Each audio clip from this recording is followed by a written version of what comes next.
দীক্ষা। দীক্ষা কি? কানে কানে ফিস ফিস, মাসে মাসে চাঁদা দিস। ডেফিনেশন অফ দ্য দীক্ষা। আমার কথাগুলো শুনলে কাদের রাগ হবে? যারা সবে ১,৫০০ শিষ্য করেছে, আরো অর্ডার আসছে বাবা আসুন নাম নেব, তা ওরা আমার কথা যদি শোনে আমার ওপর রাগ করবে না?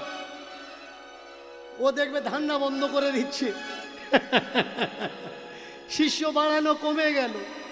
আপনি মনে করছেন তাহলে এতদিন যে আমরা দীক্ষা নিয়ে আসছি, আপনারা এখানে যারা যারা আছেন বুকে হাত দিয়ে বলবেন দীক্ষা নিয়ে আপনার কি মঙ্গল হয়েছে? এই যে মনুষ্য জন্ম, এই জন্মটা এরপরে হবে কি হবে না কোনো সার্টিফিকেট নেই। আপনি, আমি, আমরা আবার আসবো কি আসবো না কোনো সার্টিফিকেট নেই। এই সমাজে মানুষ যেমন শয়তান হয়, তেমনি আবার মানুষ কর্মগুণে দেবতা হয়ে পূজাও পায়। একই মানুষ, একই রকম দেখতে, কেউ মানুষের ঘৃণা কুড়াচ্ছে, আবার কেউ বা মানুষ তাকে পূজা করছে। এটা কিসের জন্যে? তার কর্মরহিত, কর্মের জন্যে। আমাদের প্রত্যেক জায়গায় বলা থাকে যে বাবা ক্যামেরা লাগাবে না, এটা সবাই জানে, আর যারা ক্যামেরা লাগিয়েছে তারাও জানে আমরা কাউকে বসতে দিই না, তবুও লাগিয়েছে, তারা এসছে দূর থেকে। এদের না বসতে দেওয়ার পিছনে কারণ আছে। কারণ ক্যামেরা হচ্ছে থার্ড আইজ, ৩ নাম্বার চোখ। যেটা আমাদের সাধারণ চোখে ধরা পড়ে না সেটা ক্যামেরার চোখে ধরা পড়ে। আর এই ক্যামেরার পিছনে একজন ব্যক্তি দাঁড়িয়ে থাকে, তাকে ক্যামেরাম্যান বলা হয়। এই ক্যামেরাম্যান ইচ্ছা করলে পুরো পৃথিবীর হোল পাল্টে দিতে পারে। কিন্তু যেসব ইউটিউবাররা এখন উঠেছে, এরা চাচ্ছে না যে মানুষ সত্যিটা জানুক, এর জন্য এদের বসতে দিই না। বেকার বসতে দিয়ে লাভ কি? যেমন কিছু কিছু মিডিয়া আছে তারা গোলামি করছে এখন, তেমনি গোলামি করলে তো হবে না। ক্যামেরার পিছনে ক্যামেরা যে ধরে আছে সে স্বাধীন চেতা, তার নিউট্রাল থাকার দরকার, ফ্রি থাকার দরকার।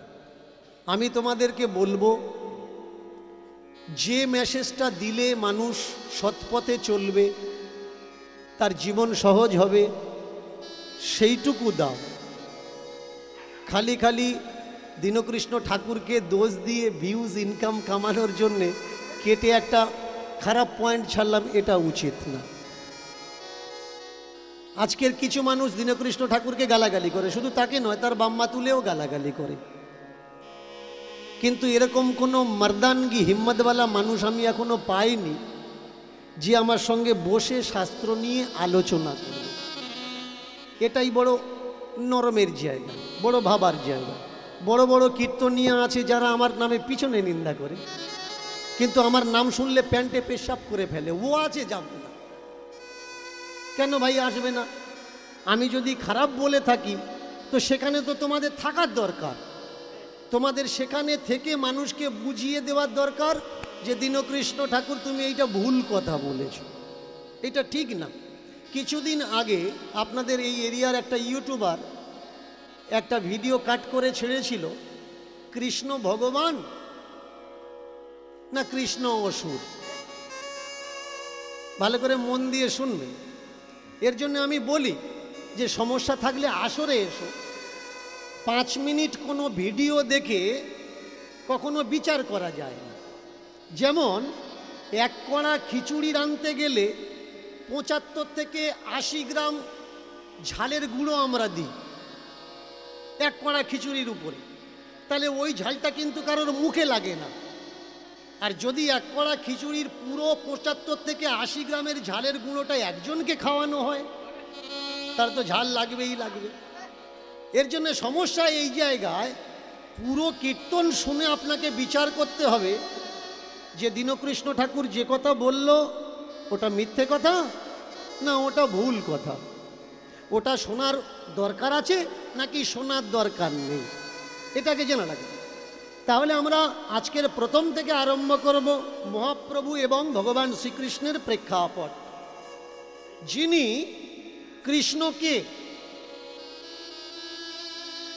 আমরা যারা আজকের এই হরিবাসরে এসে বসেছি লাখো ভক্ত, কৃষ্ণের বায়োডাটা জিজ্ঞাসা করুন, অনেকে বলতে পারবে না। কৃষ্ণকে সে জানে কোত্থেকে? এক তো টিভি সিরিয়াল, নাটক, যাত্রাপালা, আর একটা মহাভারত, আর যারা গুরুমুখী হয়েছে তারা জানে ভাগবতের প্রেক্ষাপট কৃষ্ণ চরিত্র, এছাড়া কৃষ্ণকে এরা জানে না। কিন্তু এই ভাগবত মহাভারত এর পিছনেও একটা কৃষ্ণ চরিত্র আছে। সেটা কার? বঙ্কিমের কৃষ্ণ, শরৎচন্দ্রের কৃষ্ণ, রবীন্দ্রনাথের কৃষ্ণ। আমি বারবার বলি যে ভাই পড়াশুনো করো, যদি পড়াশুনো নাই বা করো, যে বইয়ের নামগুলো অন্তত বলি সেই বইগুলো পড়ে দেখো দীনকৃষ্ণ ঠাকুর ঠিক কথা বলছে না দীনকৃষ্ণ ঠাকুর ভুল কথা বলছে। বর্তমান যে মাসটা চলছে এই মাস মহাভারত পাঠ করার মাস, তাই তো? মহাভারত পাঠ করার মাস। আজকের পয়লা, গতকাল শেষ হয়েছে, আজকের থেকে রামায়ণ পাঠ করার মাস চলছে। পিছলা মাস চলেছে মহাভারত আর এ মাস চলবে রামায়ণ। তো পিছলা মাসে যে মহাভারত পাঠ চলেছে দামোদর মাস, এই মাসে নগরে নগরে অনেক জায়গায় দেখবেন মায়েরা, বাবারা, ছোট্ট ছোট্ট ছেলে মেয়েরা নগর কীর্তন দিয়েছে ভোরের বেলা করে উঠে। এদিকে হয়েছে কি না জানি না, অন্য অন্য জায়গায় হয়েছে। আচ্ছা বলুন, এই কীর্তন দেওয়াটা এটা তো ভালো কথা, ভালো কথা না? কৃষ্ণ নাম বিলানো কত ভালো কথা।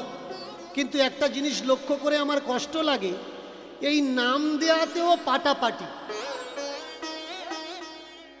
এই দিকে হয় কিনা জানি না, অনেক জায়গায় হয়েছে, আমি দেখেছি।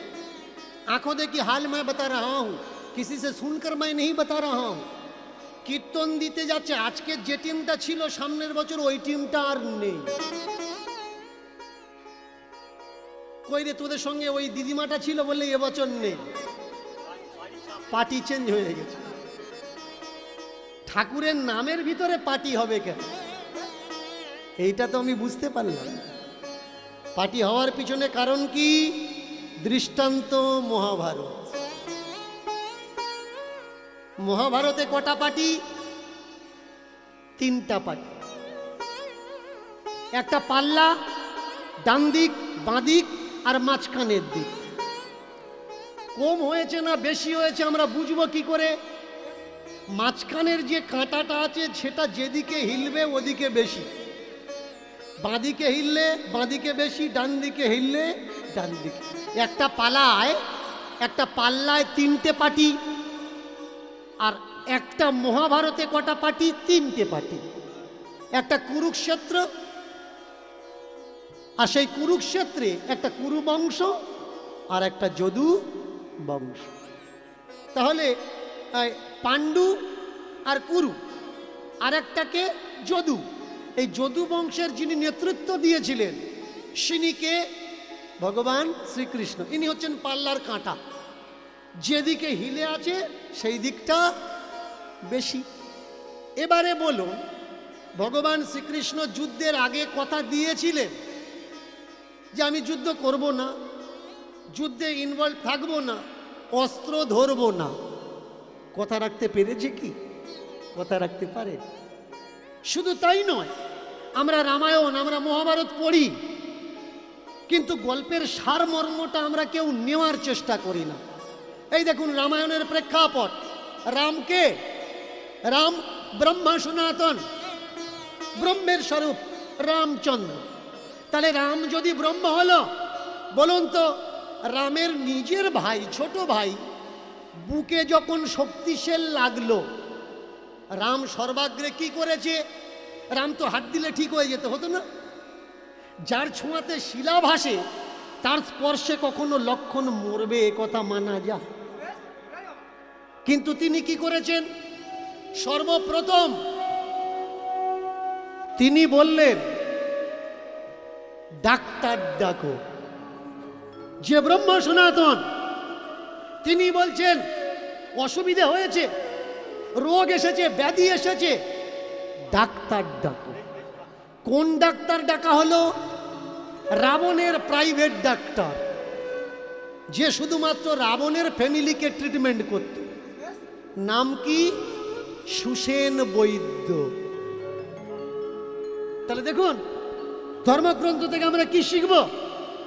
ধর্মগ্রন্থের সারটুকু আমরা নেব। ডাকলো কাকে? ওর সঙ্গে মিলল না কিন্তু। ডাকবো আমরা তাকে, ডাক্তারকে। ভগবান সে বলল না যে আমি হাত বুলিয়ে দেবো ঠিক হয়ে যাবে। সে বলল আমি ভগবান হতে পারি, কিন্তু যেখানে যার প্রয়োজন তাকে ডাকা লাগবে। এখন শক্তিশাল লেগেছে, এই জায়গায় ভগবানের কাজ নেই, ডাক্তারের কাজ। কিন্তু এখনকার বেশিরভাগই গুরুদেবেরা কি বলছে? আপনি কাঁদছেন বাবা আমার অসুখ, সে বলছে ভগবানের ওপরে বিশ্বাস করে ঘটের জল খা, ঠিক হয়ে যাবে। যে ভগবান সে বলছে ডাক্তার দেখাও, আর গুরুদেব কি বলছে? ঘটের জল খাও, ভগবানের উপরে বিশ্বাস রাখো। কিন্তু ভগবানের কথা বললেন, ডাক দিলেন কাকে? সুসেন বৈদ্যকে। সুসেন বৈদ্যকে রাবণের প্রাইভেট ডাক্তার, রাবণের। সুসেন এসে আজে বাজে ওষুধ দিয়ে রুগীটাকে তো মেরে দিতে পারত, যে রাবণের শত্রু, তাহলে এদের বাঁচানোর দরকার না, মেরে দেওয়ার দরকার। তো ডাক্তারের ধর্ম কি? রুগী যে কেউ হোক তাকে সুস্থ করে জীবন দান করা, একে বলে ধর্ম। মহাভারত পিছলা মাসে আমরা পড়লাম, লক্ষ্য করেছেন মহাভারতের যেসব প্রেক্ষাপটগুলো রাখা উচিত নয় তার জন্যে আমার লড়াই। নৈমিষারণ্যের বড় বড় আচার্যদের সঙ্গে আমার মিটিং হয়েছে, জানিয়ে রাখি আপনাদের। তারা আমাকে বলেছে বাবা আমাদেরকে 15টা বছর সময় দিন, আমরা ধর্মকে আপডেট করে দেবো, ধর্মগ্রন্থ আপডেট করে দেবো। আজে বাজে জিনিসগুলো আমরা রাখবো না, বাজে জিনিসগুলো আমরা বাদ দিয়ে ভালো জিনিসগুলো ধর্মে গ্রন্থের মধ্যে থাকবে। বাজে জিনিস কোনটা আপনি আমাকে বলতে পারেন যে আপনার চোখে শুধু বাজে জিনিসগুলো পড়ে, ভালো জিনিসগুলো পড়ে। বাজে জিনিস কোনটা ভালো করে মন দিয়ে শুনুন। অনেকে নিজেকে পৌণ্ড ক্ষত্রিয় বলে দাবি করে, জিজ্ঞাসা করবেন আপনি কাস্ট কি আপনার, সে বলে দেবে আমার কাস্ট হচ্ছে পৌণ্ড ক্ষত্রিয়। অনেকে এখানে খুঁজলেও পাওয়া যাবে। এবার তাকে জিজ্ঞাসা করুন আপনার এই জাত পৌণ্ড ক্ষত্রিয়ের জাত জন্ম হয়েছে কিভাবে?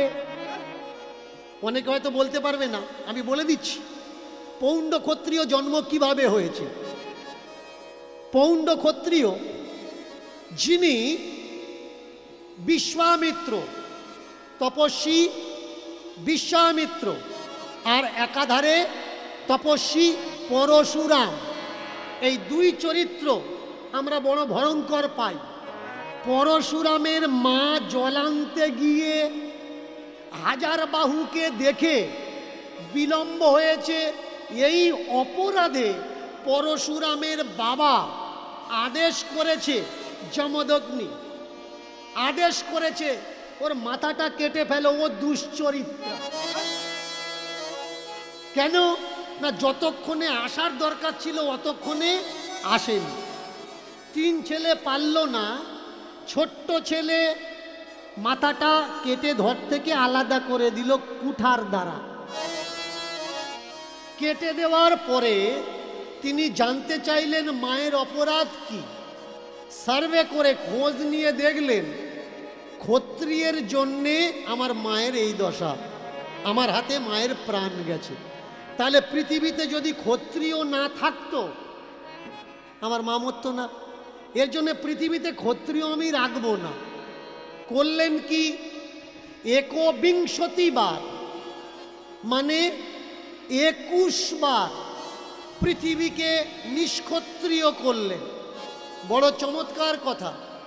যদি পুরোপুরি শেষ হয়ে যায় প্রথমবারে, তাহলে দ্বিতীয়বার আবার ক্ষত্রিয় আসলো কিভাবে? এটা তো ক্যালকুলেশন করতে হবে, লাগাতে হবে। কিন্তু মহাভারত বলছে একবিংশতি বার ব্রাহ্মণ পুত্র ক্ষত্রিয় বিনাশ করল। এইভাবে ক্ষত্রিয়দের ঘরের বউ স্ত্রীগণ তারা কোথায় গেলেন? কামনা চরিতার্থের জন্যে তারা গেলেন ব্রাহ্মণদের ঘরে। ব্রাহ্মণের ঔরসে আর ক্ষত্রাণীর গর্ভে পৌণ্ড ক্ষত্রিয়ের জন্ম। এবার বলুন, আমরা যারা নিজেদেরকে পৌণ্ড ক্ষত্রিয় বলে দাবি করি, কেউ যদি আমাদের বলে তোদের জন্মের ঠিক নেই, আপনি উত্তর দিতে পারবেন তো? আপনি বলবেন কোন আধারে কথাটা বলছো? সে 1 মিনিট বসুন, লাফালাফি করবেন না, এখনো 3 ঘন্টা আছে। অসুবিধে থাকলে বাসায় চলে আসবেন, কীর্তনে ডিস্টার্ব না। আমি খুঁজছি আপনাদের মতো মানুষ। বসুন, চুপচাপ বসুন। এবারে শুনুন, তাহলে ব্রাহ্মণদের ঔরসে ক্ষত্রাণীর গর্ভে কার জন্ম? পৌণ্ড ক্ষত্রিয়। বলুন, এইসব কথা লেখার, এইসব ফাজলামো লেখার কোনো দরকার ছিল? শুধু তাই না, সব থেকে বড় দায় কার ওপরে লাগানো হলো? যারা দোকান করে চুল কাটে, এদেরকে কি বলা হয়? নাই বা প্রামাণিক। তো এই প্রামাণিকের জন্ম কোত্থেকে হয়েছে? প্রামাণিককে জিজ্ঞেস করবেন, বলতে পারবে না। আমি বলে দিচ্ছি, ধর্ম সংজ্ঞা গ্রন্থ দেখে নেবেন। ধর্ম সংজ্ঞা, ধর্ম বিশ্লেষণ, দুটো গ্রন্থ। সেখানে কি বলা হচ্ছে?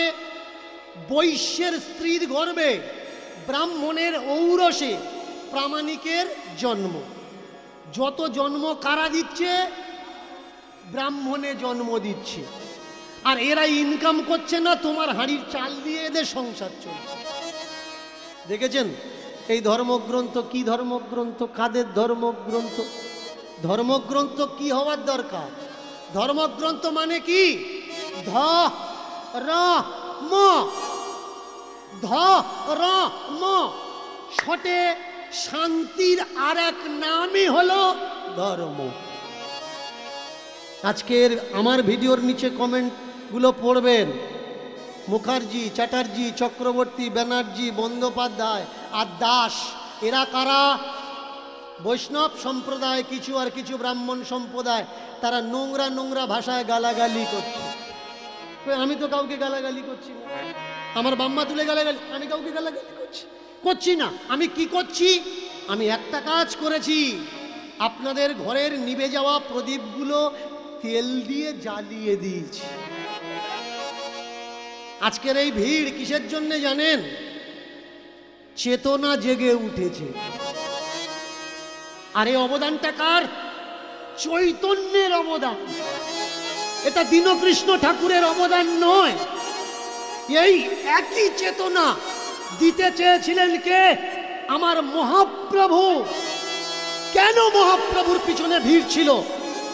তিনি কৃষ্ণ বলে না, কৃষ্ণের মাধ্যম দিয়ে তিনি সমাজকে জাগাতে চেয়েছিলেন। কৃষ্ণকে দিয়ে তিনি দেখলেন সব থেকে অন্ধকার কোন জায়গায়?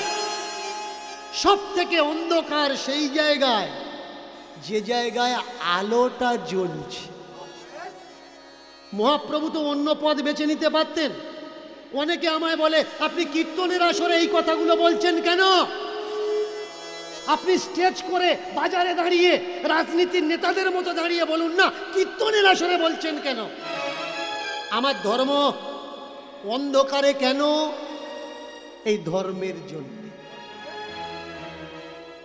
আপনারা গলা ভারী করেছেন, শরীর রাঙিয়েছেন কিসের জন্যে? ধর্মের জন্য। ধর্ম যদি না থাকতো আপনার গলায় কেউ মালা পরাতে পারত না। আর আপনি মালাটা কেন পরেছেন? এই ধর্মের ঠিকাদাররা বলছে মালা থাকলে নাকি মাথায় বাজ পড়বে না। আমি নাম ধরে বলে দিতে পারি কারা কারা এই কথা বলছে। বাজ কি? বাজ হচ্ছে একটা ইলেকট্রোম্যাগনেটিয়াম, ইলেকট্রোফ্রিকোয়েন্স। বাজ সাইকেলেরও ভোল্ট, লাখো ভোল্ট, ইলেকট্রিক, এছাড়া আর কিচ্ছু নয়। আপনি যদি মনে করেন হ্যাঁ সত্যি তুলসীর মালা গলায় থাকলে মাথায় বাজ পড়বে না, আপনি সোজা চলে যান, তুলসীর মালা গলায় আছে আর ইলেকট্রিক বোর্ডের মধ্যে হাত ঢুকিয়ে দিন, 220 ভোল্ট ঝটকা মারে কি দেখুন। যদি ঝটকা মারে মানে ওর কথা মিথ্যে, আর যদি ঝটকা না মারে হাই ভোল্টেজে হাত দেবেন, দিয়ে বলবেন দেখো গলায় মালা আছে আমার ইলেকট্রিকে ধরছে না।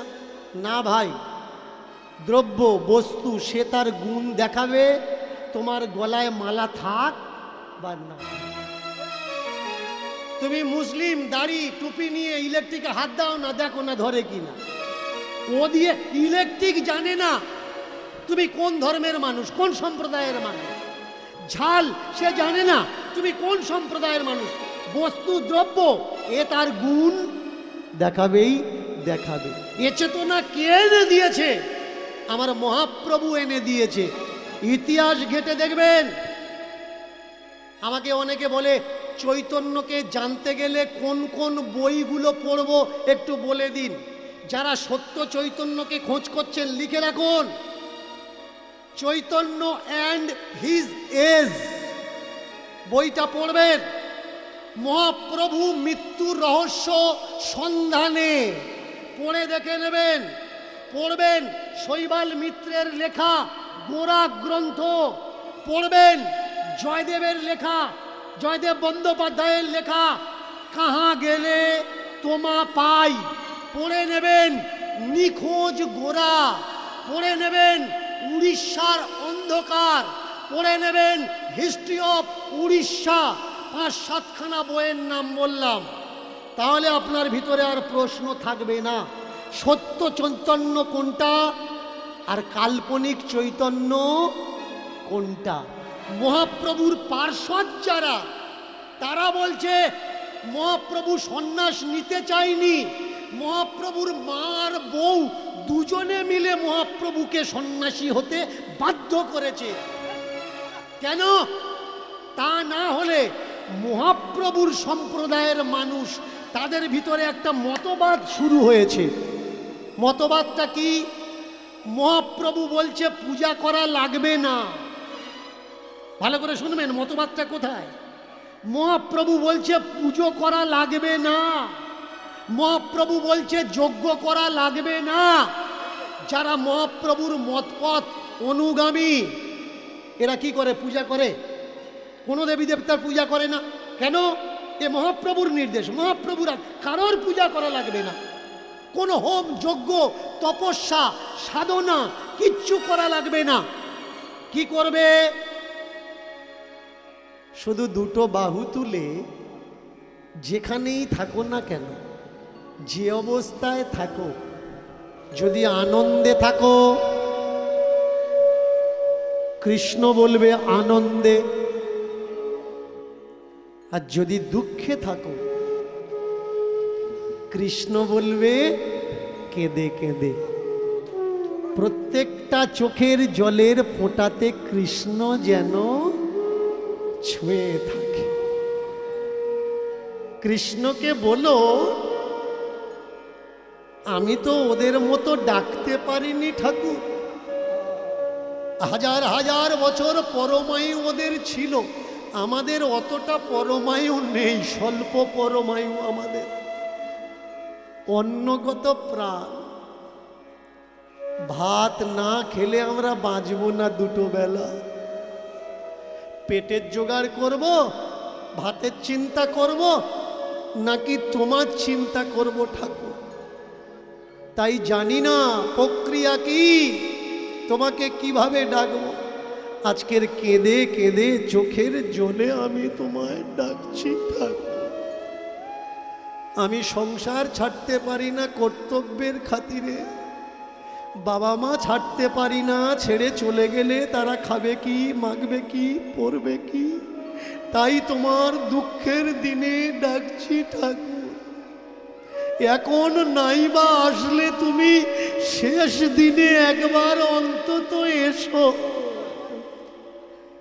গৃহে বা বনেতে থাকো গোবিন্দ বলে ডাকো, গৃহ বা বনেতে থাকো গোবিন্দ বলে ডাকো, গৃহে বা বনেতে থাকো গোবিন্দ বলে ডাকো, গৃহে বা বনেতে থাকো গোবিন্দ বলে ডাকো, গোবিন্দ পরকালের উপায়, আর গোবিন্দ কালের উপায়, গোবিন্দ পরকালের উপায়, গোবিন্দ কালের উপায়, গোবিন্দ যদি কৃপা করে ইষ্ট তারি ধরে, গোবিন্দ আর গোবিন্দ যদি কৃপা করে কৃষ্ণ তারি ঘরে, গোবিন্দ যদি কৃপা করে ইষ্ট তারে ধরে, গোবিন্দ যদি কৃপা করে কৃষ্ণ তারি ঘরে, গোবিন্দ বিনা গতি নাহি আর, কৃষ্ণ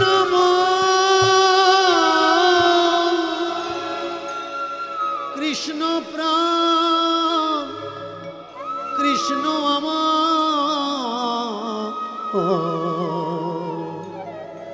পরকালের উপায়। এর জন্য মহাপ্রভুর শত্রু তৈরি হলো।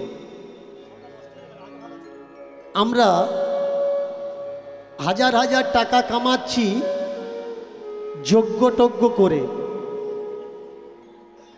আর এই ছোট্ট ছেলেটা বলে নাকি যজ্ঞ করা লাগবে না। আমরা হাজার হাজার টাকা কামাচ্ছি পূজা পাঠ করে, আর এই বামুনের ঘরের ছেলে হয়েও এ বলছে এসব পূজা পাঠ করা লাগবে না। শত্রু তৈরি হয়ে গেল নদিয়া নবদ্বীপের মাটিতে। ব্যাস, যে মা হয় সে কখনো দেখতে পারে যে তার সামনে তার ছেলেটা মরে যাক। মাই প্রথম নিমাইকে বললেন, নিমাই পালিয়ে যা বাবা, এখানে থাকিস, তুই থাকলে তোকে মেরে দেবে। আমি তো, তুই বেঁচে থাকলে আমি তো বলতে পারবো, ভাবতে পারবো তুই বেঁচে আছিস। পাবেন কোন বই থেকে? যিনি মহাপ্রভুর বাড়ির চাকর ছিলেন, অদ্বৈত আচার্যের শিষ্য ছিলেন, তার নাম ঈশান। পুরো নাম হলো ঈশান নাগর। পূর্ব বাংলা থেকে পালিয়ে চলে এসেছিলেন বিধর্মীদের অত্যাচারে। এগুলো তো ভাই আমার কথা নয়, আমার বানানো কথা নয়, আমার মন গড়া কথা নয়, সত্য ইতিহাস। আঁখো দেখি হাল, যারা চোখে মহাপ্রভুকে দেখেছে তাদের লেখা।